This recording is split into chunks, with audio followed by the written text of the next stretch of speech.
Hi everybody, it's Sandy again from Ryerson Rescue Ranch. I'm here today to talk to you about some exciting news. So on this tank, this is the newer tank. If you remember, we had actually added this tank to divide out some of the new babies that were going on in the first community tank. So that's where this tank came from.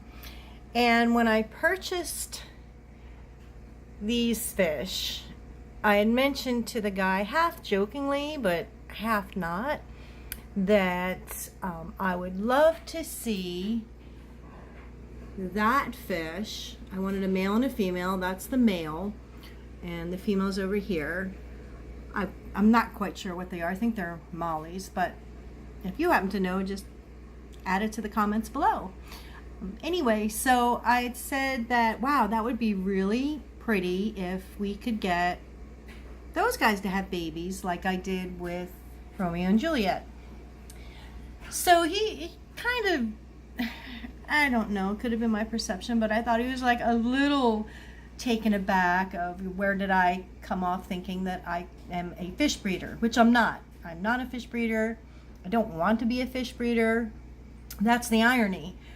My fish just keep having babies and I'm not even trying to do it. So he just made like a snarky comment of, well, you know, it's a lot harder with these type of fish, so I doubt that would happen, you know, mocking me almost. So I'm in here cleaning the tank, and do you see, like in the back of the screen, right in front of that neon, what does that look like? Yeah, that's a baby fish that seems to have the same coloration that the other two that I showed you. We call them Ben and Jerry. They just remind me of orange and white sherbet. I don't know. It could be me. But anyway, so yeah, I cannot believe that we actually have, I might get a better picture of him, another baby fish in the tank that I was told that I couldn't have baby fish in. So yeah, so there you go, Mr. Man. So I really cannot wait to show the video of the fish. Again, I'm 99.9% sure that it's the parents of these two. One, because I know that is definitely my only male and female fish that I have in here, because I purposely divided out the mates to stop having babies, but that didn't work out too well for me. So, and it's only one. I don't even have a lot of hiding spots in this tank, as you can see. Typically when you're trying to breed, of course, unless you're going to pull them out and separate them and keep them in a, you know, an isolated area, you want to have a lot of hiding spots. But being that I didn't even think that I had a remote chance of breeding in this tank, I don't have any real hiding spots.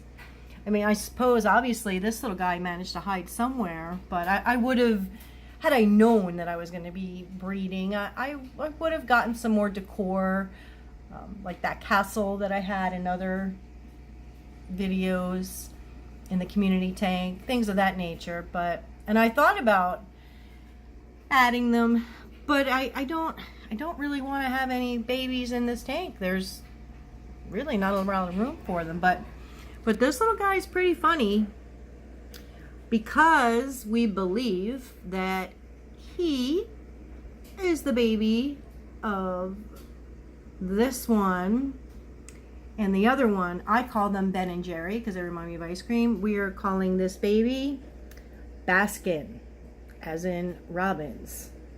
I know, it's corny, but that's just what we're doing. So if you guys come up with anything a little more creative, let's name this fish as well. We could just do a whole YouTube channel on naming the fish at the Ryerson Rescue Ranch. Go figure. But yeah, I'm open to suggestions. You guys know me. It's a fish. It's not like it's going to come when it's called. Oh, look at that. So cute.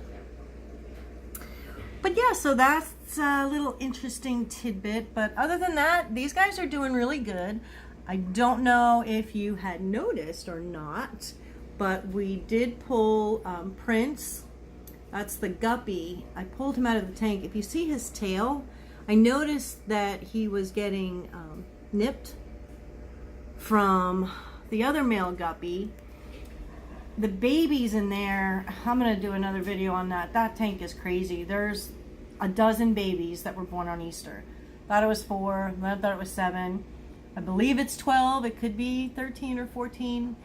But anyway, Lenny and Prince were the only males, and I had sadly lost the one female that gave birth to those guppies on Easter.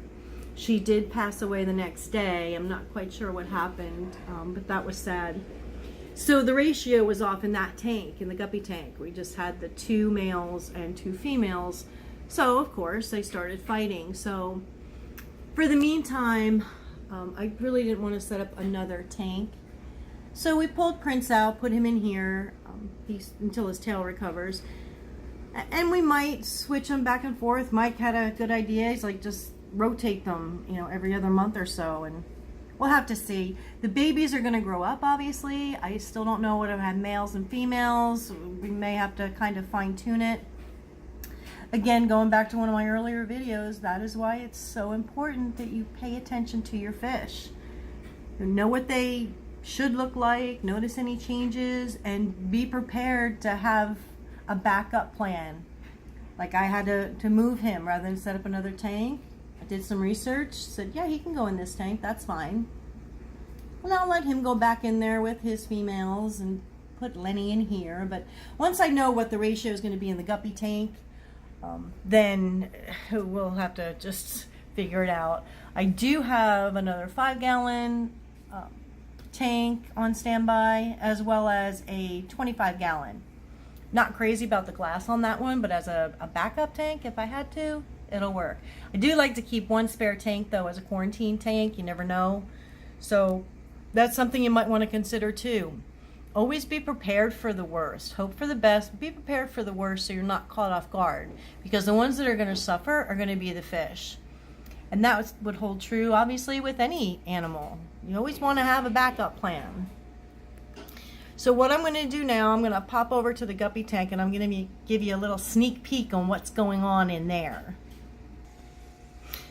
Okay, so here's the guppy tank. And they're so tiny. Again, they were just born on Easter, and the date of this video is May 1st. It won't be posted today, but I do pre-record. But I hope you can see them. Okay, so that is the one female, and some of you guys are actually posting your name suggestions for, they're so fast, for that guy and his sister. And then if you can see all those little tiny things, those are the babies that were born on Easter. It's crazy. I'm not naming them. No, that's lunacy. I can't. If you guys want to name them, have fun with that. You go right ahead. But isn't that fun? Now the water's a little cloudy because I did just do a water exchange in here. But look at all those little things. Super cute. So that's what we have going on here. And Miss Peggy just wants to get her 2 cents in. Say hi to everybody. Please don't forget to subscribe. Right, Peg? Right, Peg? We do appreciate you following us, sharing, commenting, engaging. We love the engagement. I think that's the best part.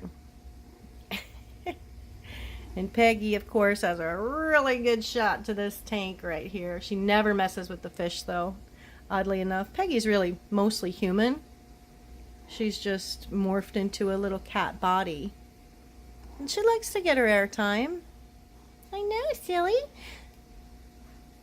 Peggy says, subscribe. Hit that little bell next to the subscribe button. And this way you'll be notified every time we do upload. Typically, I do try to upload once a week. I try to make it on Tuesdays, so keep an eye out for that.